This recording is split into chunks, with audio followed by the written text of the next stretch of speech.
She thought her husband didn't know, but he already had men following them. Then their affairs was exposed, and now a ruthless billionaire will stop at nothing to punish them. Watch the concluding part of this thrilling story of a driver and his unexpected secret affairs with the wife of his billionaire boss. The study was silent, save for the faint ticking of an antique wall clock. It was late, perhaps past midnight, but Chief Robert wasn't asleep. He sat in the shadows of the dimly lit room, half turned toward the large window that overlooked the city's distant skyline. A glass of untouched brandy sat on the table beside him. His phone screen glowed faintly in his hand, though he wasn't looking at it anymore. He had always trusted his instincts, and tonight something felt off. Not new, just louder. That quiet ache in his chest whenever Naomi laughed loudly from the kitchen. The sudden silences on calls when he walked in. The subtle shifts in her mood. She had grown distant, yes, but it was more than that. Something had changed. He reached for the intercom. "Call Bernard," he said flatly. Within minutes, a lean man in black slacks and a simple dress shirt entered the room, his presence professional and quiet. Bernard had served as chief's fixer for over a decade, handling private issues with quiet precision. "I want a team," Chief Robert said, not looking up. Discreet, skilled, no mistakes. Bernard waited. "Naomi," the chief added finally. "I need to know more about her. Perhaps she is seeing someone who she sees where she goes. My guts tells me she's hiding something. I want to know." There was no emotion in his voice, just control, the kind that comes before a storm. Bernard gave a slight nod. "Yes, sir." That night, phones rang across the city. Surveillance gear was checked, and unmarked vehicles were fueled. A quiet operation had begun, one that would expose far more than Chief Robert expected. The trust he had built his world upon was already cracking. Late afternoon in Lagos. The sun cast a warm amber glow over the quiet outskirts of a mid-range hotel tucked off a residential road. A Toyota Corolla sat parked inconspicuously down the street. Inside were two men, not police, but experienced private trackers.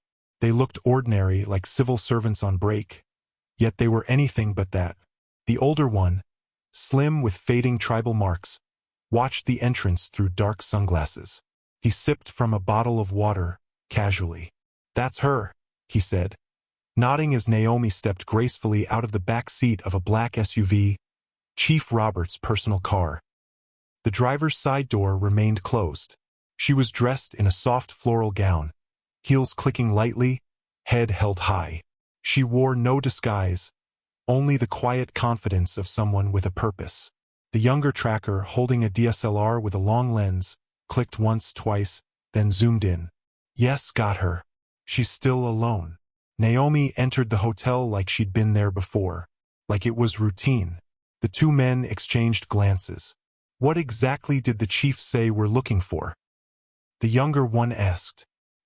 "He said his wife's been too cheerful lately. He suspects there might be someone new putting that smile on her face. He wants to know who." The younger tracker looked back at the SUV. The driver didn't come down. "Do you think she's meeting someone else inside?" They waited. 5 minutes passed. Then something unexpected happened. The driver's door opened. Kenneth stepped out. The older tracker sat forward, suddenly alert. "Wait, is he following her in?" He reached for the binoculars while the younger one raised the camera. Click, click, click. "Hold on, that's not just any driver. That's Kenneth, Chief Robert's guy." "Are you sure?" "Look closely. You see that bald head and clean beard? That's him. I'm very certain." Kenneth didn't linger. He casually locked the SUV, looked around once, not in a nervous way, but like someone familiar with the territory, and strolled into the hotel.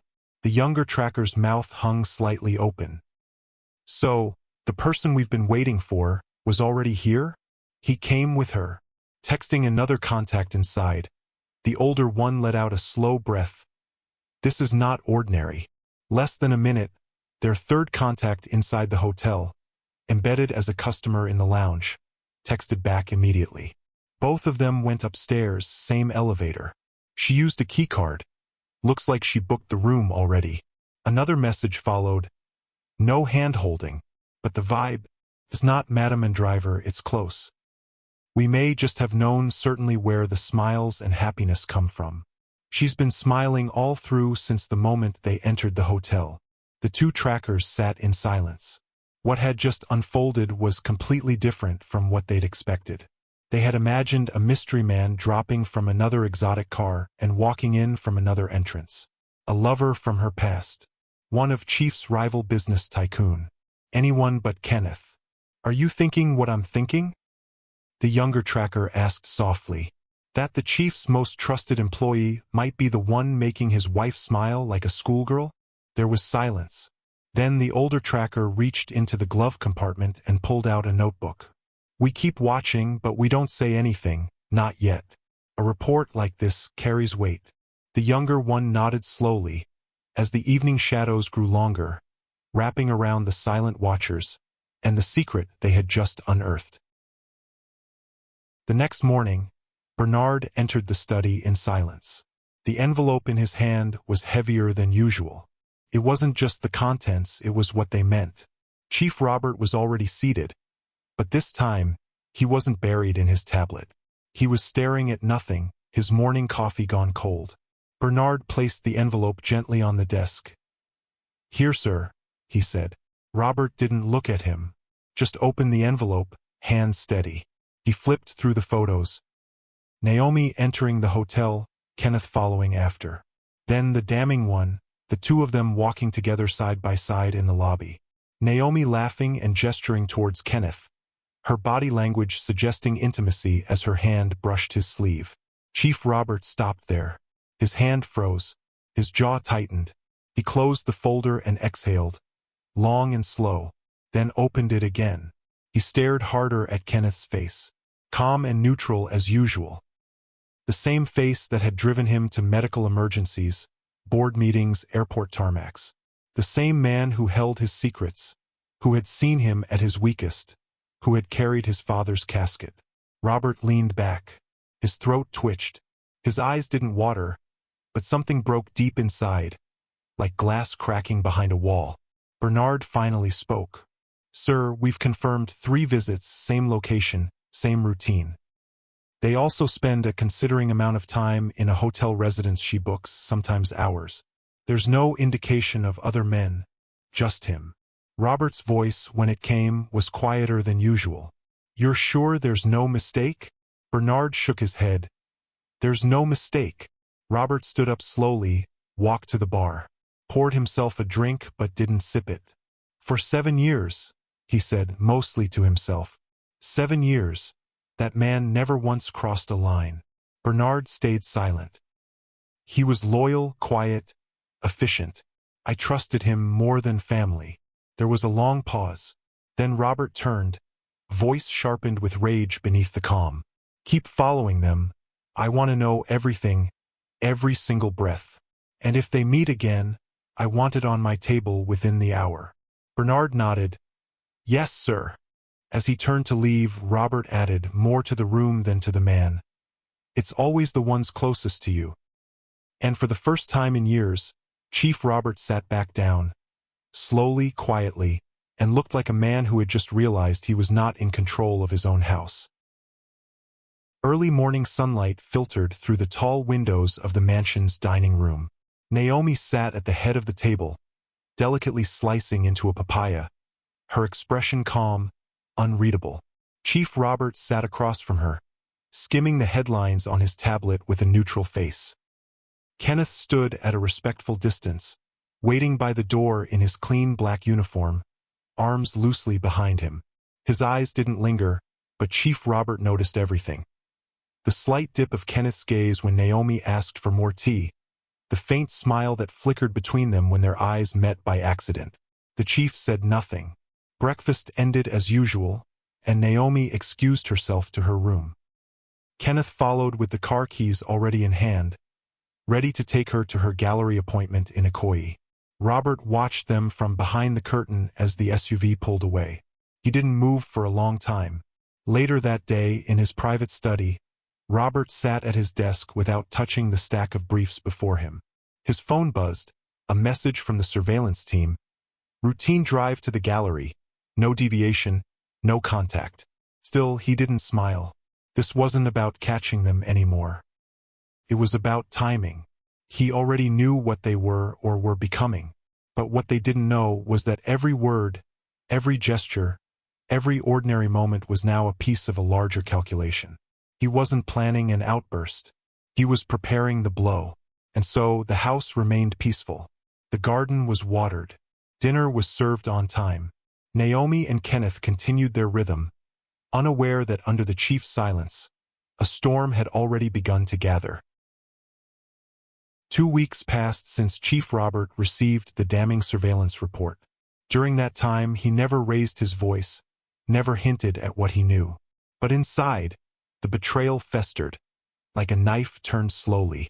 Outwardly, life continued with chilling normalcy. He would share a calm breakfast with Naomi, issue soft-spoken instructions to Kenneth, even discuss politics with his guests. But underneath it all, he simmered. This afternoon, he chose his moment. Naomi was in her dressing room, softly humming as she adjusted a pair of earrings. The air was fragrant with her perfume, the late sun filtering in through lace curtains. Chief Robert appeared at the doorway, leaning lightly against the frame. He didn't knock. She turned, surprised, her reflection catching both of them in the mirror. "Robert," she said gently, "you scared me." He smiled faintly and walked in. His voice was calm, almost warm. "Tell me something, Naomi. Are you happy?" Naomi blinked. The question caught her off guard. She gave a polite smile. "Of course. I mean, things haven't been perfect, but..." He took a few steps forward.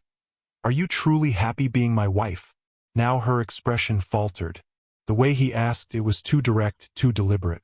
Something shifted in the air. There was a pause. And then, almost casually, he asked, "Why him?" The words struck like an unexpected wave, calm, but drowning. Naomi froze. Her face tightened. "I don't know what you're talking about," she said quickly, defensive. Chief Robert didn't reply immediately. Instead, he pulled out his phone and tapped. Within seconds, he held it up for her to see. A stream of crisp surveillance images. Kenneth walking behind her into the hotel. Kenneth and Naomi leaving the same room. A glow in their expressions. A shared glance caught in still frame. Naomi stared. Her lips parted, but no sound came.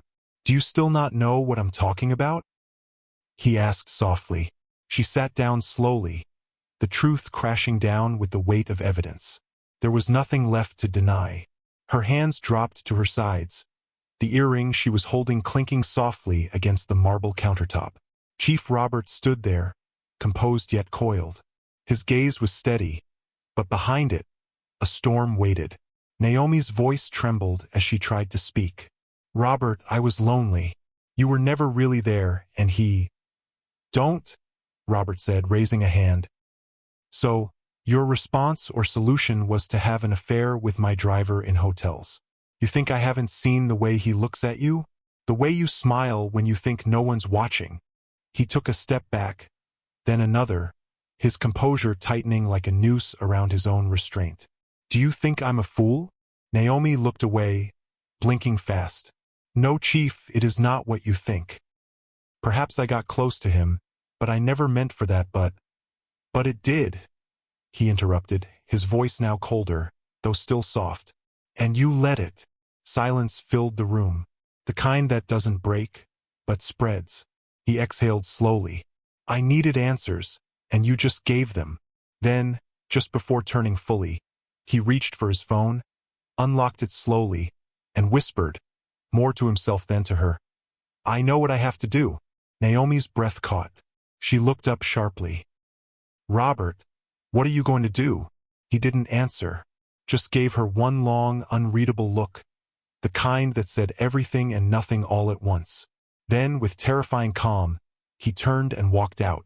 Naomi stood there, hands trembling, surrounded by all her fine things, gold, perfume, silk, none of which could mask the quiet ruin she felt spreading through her chest.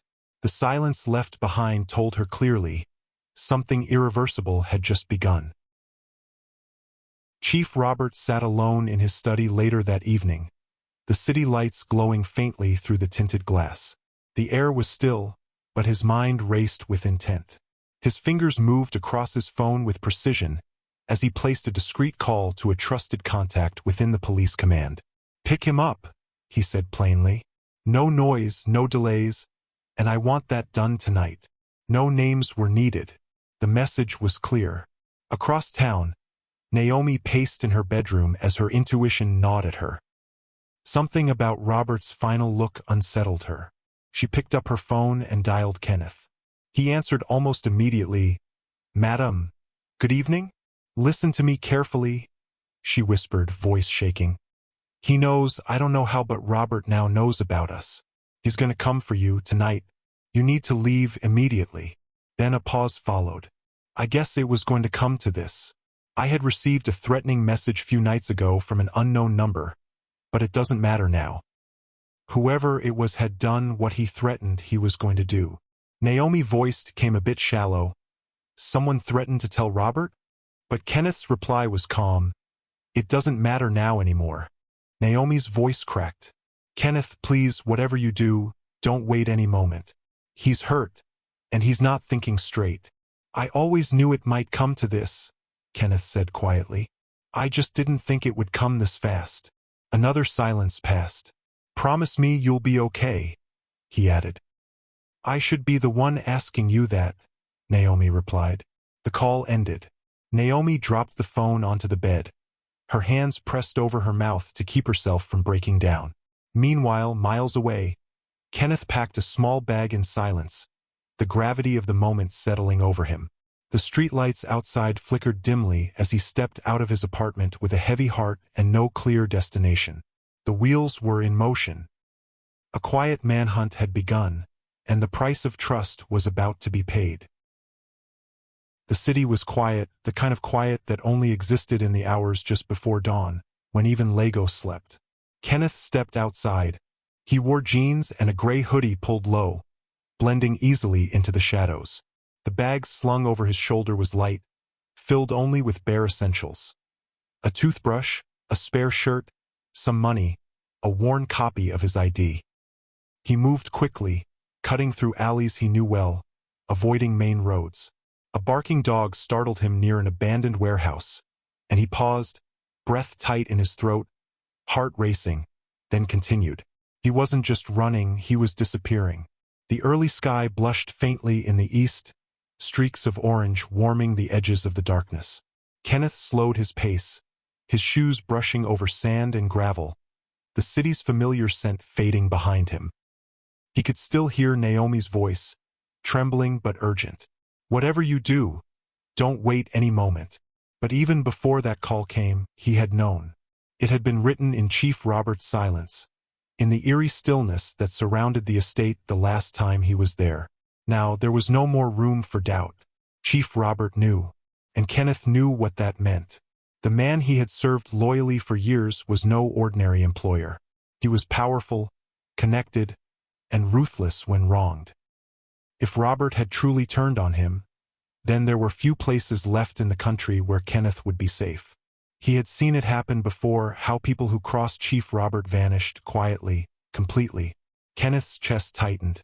The guilt of betrayal clung to him like a second skin. He hadn't meant for it to go this far. He hadn't even truly had an affair with Naomi. Not physically, but emotionally. He wasn't sure anymore. Maybe he'd let it happen, maybe they both had.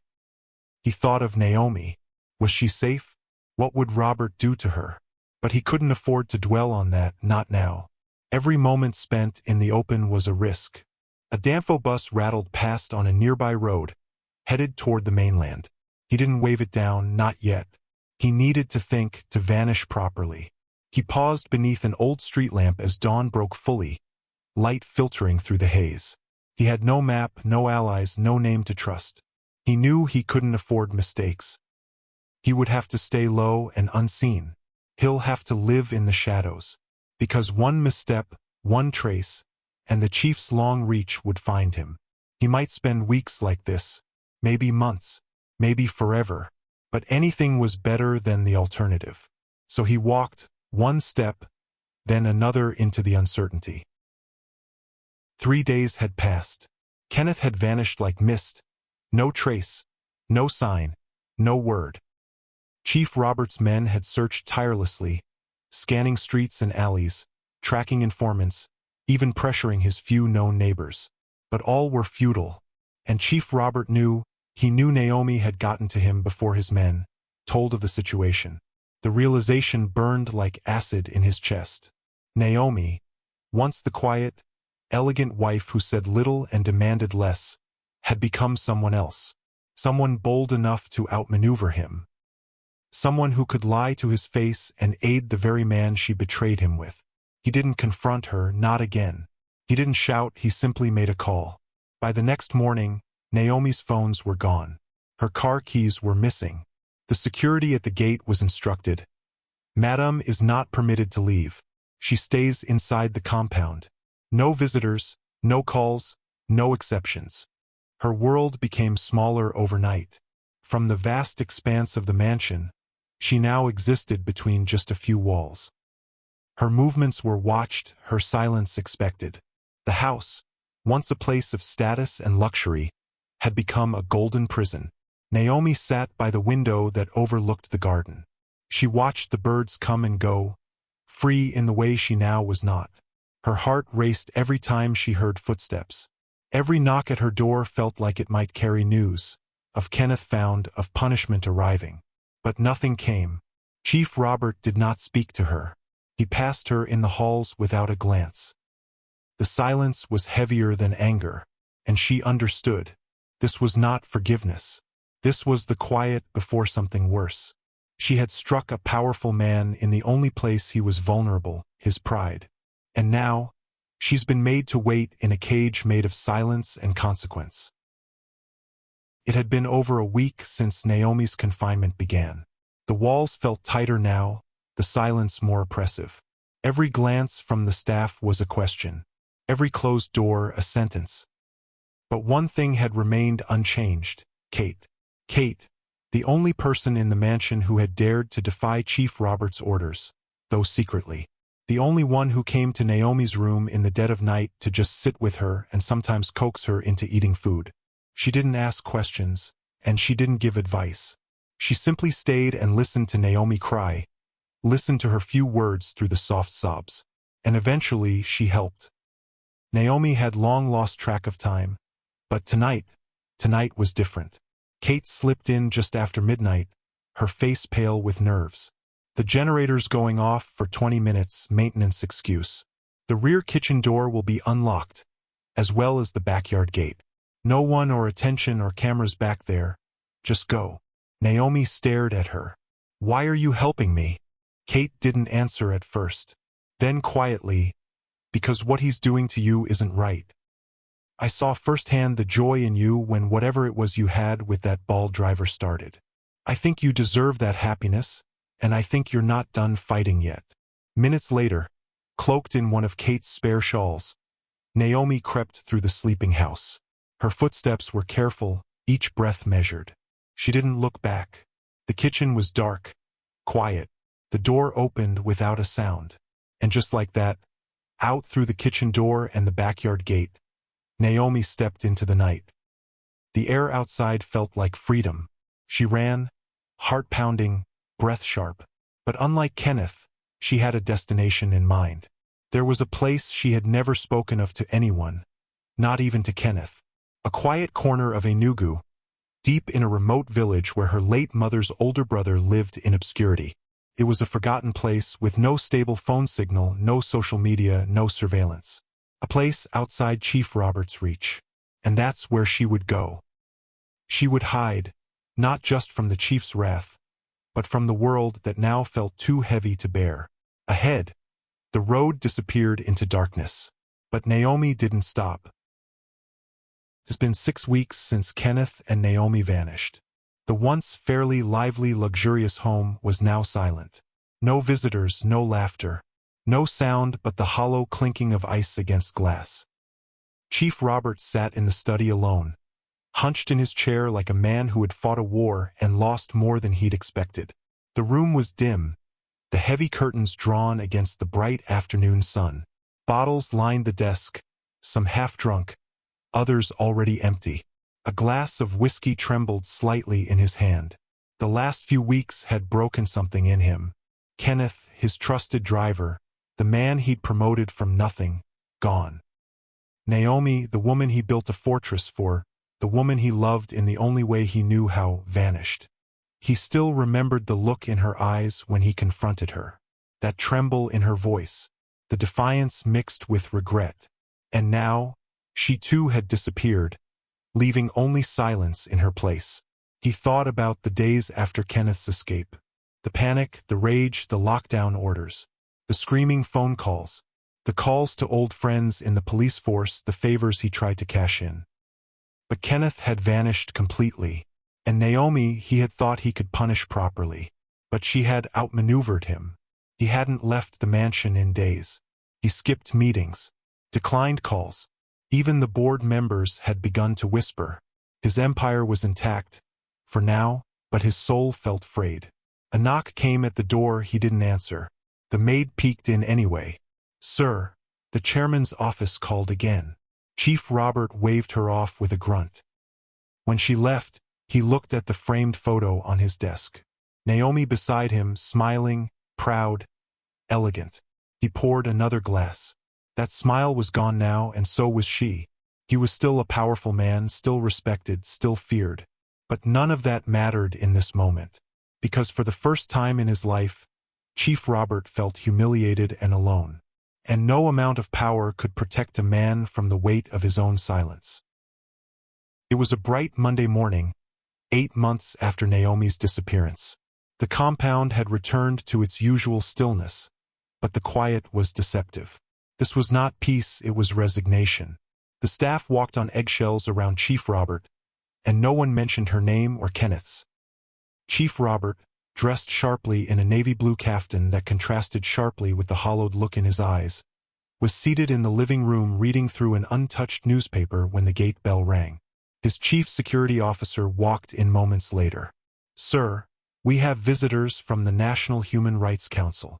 Chief Robert looked up slowly. "Human Rights what?" "Council, sir. They say it's urgent." He didn't move for a moment. Then, setting the paper aside with precision, he stood and adjusted his kaftan. "Let them in." 3 individuals entered the room. 2 men in plain suits and 1 woman holding a leather file. They were not smiling, but neither were they hostile. They introduced themselves calmly and sat only when Robert offered. The older of the 2 men spoke first. "Sir, we'll go straight to the point.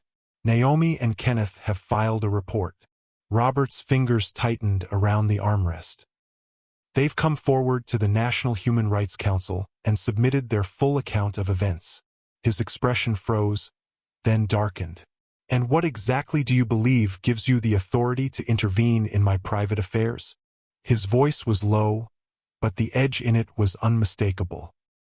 The woman opened the file and calmly responded, "With respect, sir, the Constitution and civil protection laws mandate our involvement when a case of unlawful confinement, abuse of power, or potential endangerment is alleged."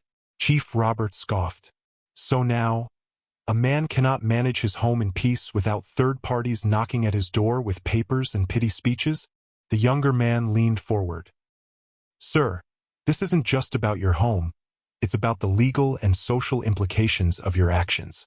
Any further aggression, especially one that is documented, could reflect badly. Not just in court, but publicly. We're not here to humiliate you, sir. We're here to prevent further damage." The woman added gently, "Please, Chief, we plead with you to approach this matter from a civil angle.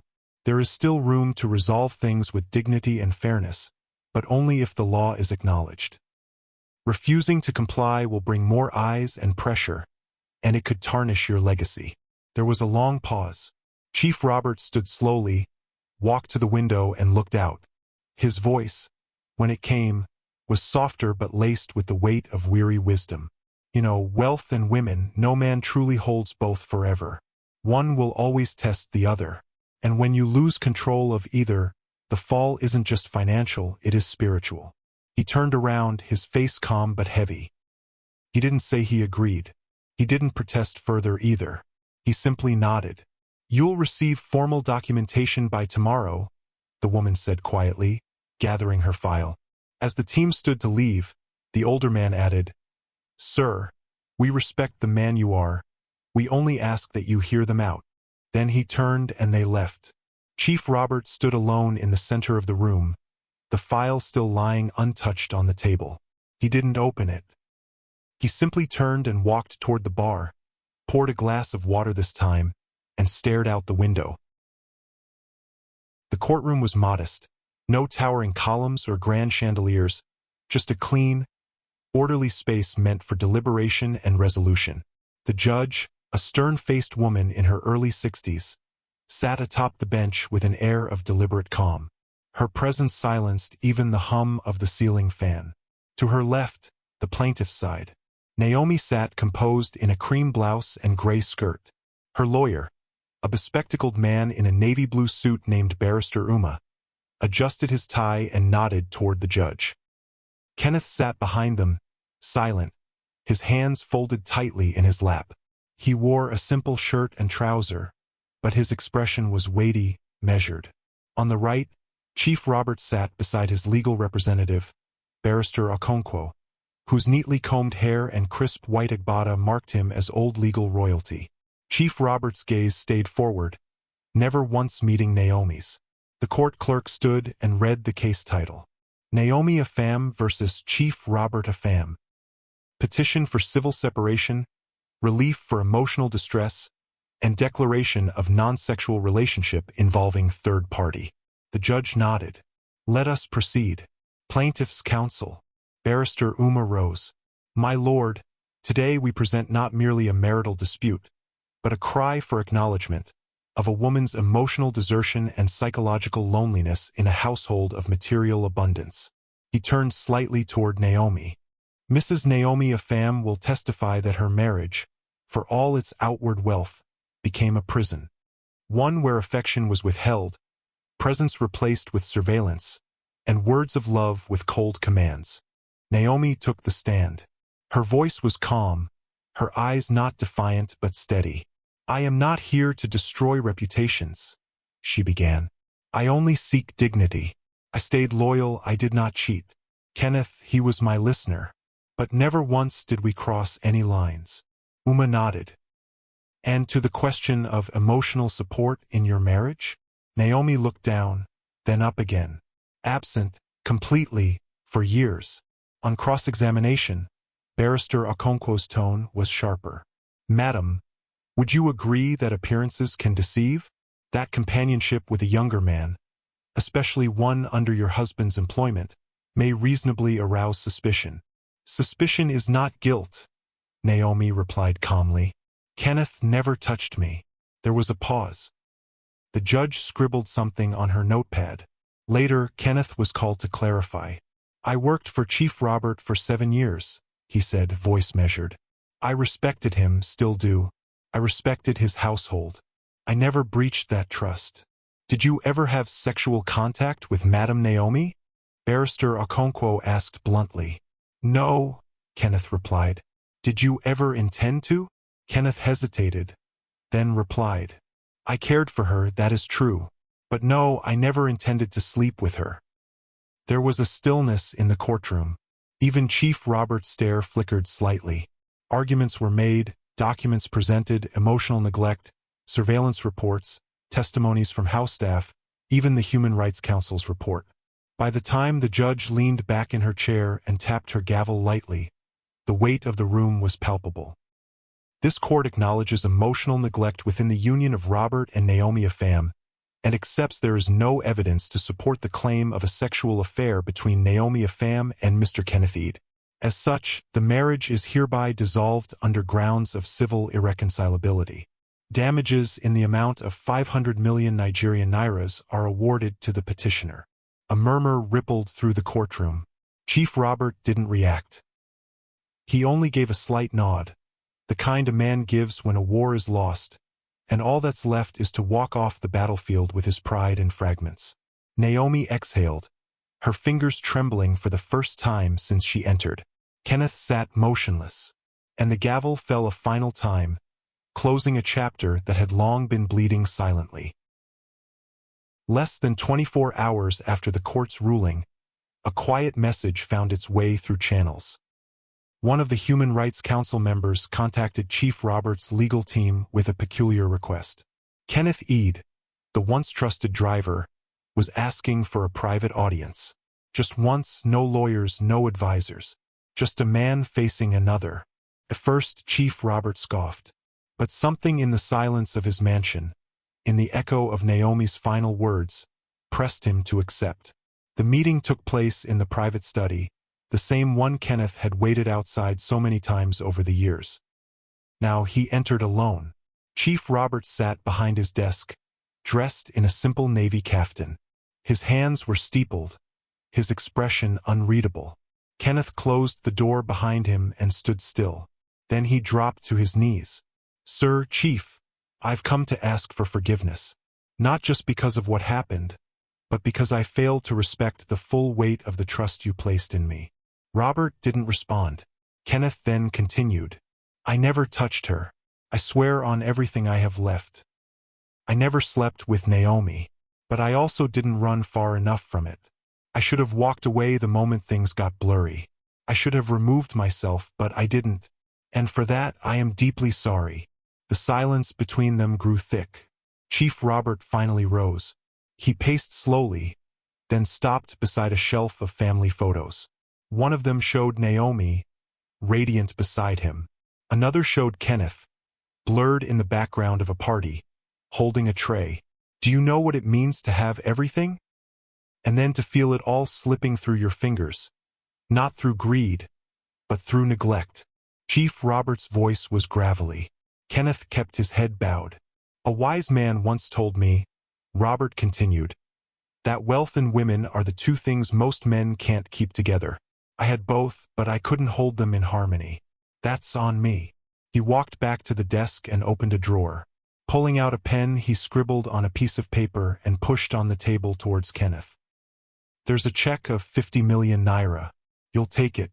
Not as payment, not as guilt money, but as a door, a start." Kenneth looked up, startled. "But we're done, Kenneth. Professionally and personally. You may have not broken the law or slept with my wife, ex-wife. But the damage is done. And I need to rebuild in silence, without you. Under no circumstance should you contact me." Kenneth stood slowly, took the check, and nodded, eyes glistening. "Thank you, Chief. For everything, even now." Chief Robert only turned his back, staring out the window. And with that, Kenneth left the mansion for the final time, not as a fugitive, not as a driver, but as a man forgiven and ties forever cut. In a modest bungalow nestled in a sleepy estate outside town, the silence wasn't heavy. It was healing. Kenneth stood by the window, watching a bird land briefly on the fence before darting away. The house wasn't much, 2 bedrooms, basic furniture, no staff, but it was theirs. Or rather, it was Naomi's. A gift from her uncle in Enugu, now sold to give her a fresh start. Naomi appeared behind him, barefoot, holding 2 mugs of tea. She wore a loose peach dress, her hair in simple braids. Kenneth turned and took his cup. Their fingers brushed, and for once, it didn't feel like stolen warmth. It was real. They sat side by side on the worn couch. No guards outside, no security cameras, and no shadows looming. Naomi broke the silence. "This is the first time I've heard my own laughter without guilt." Kenneth smiled. "It suits you." She looked at him, the man once clad in uniform, now in a plain tee and slippers, and reached for his hand. "We still have to be careful. People talk, the media will look for angles." "Let them talk," Kenneth replied. "Let them guess. What matters is what we know and what we build."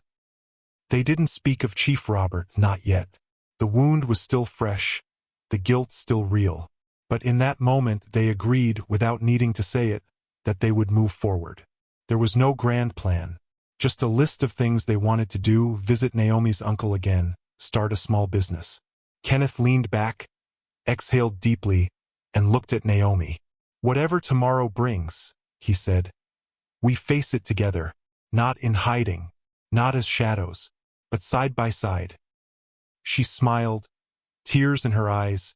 Together, and outside their home, the world continued as it always had, fast, loud, and unpredictable. But inside, for the first time in a long while, there was nothing but quiet certainty. A new beginning. Thank you for watching. Please subscribe to our channel and never miss out on any of our upcoming stories.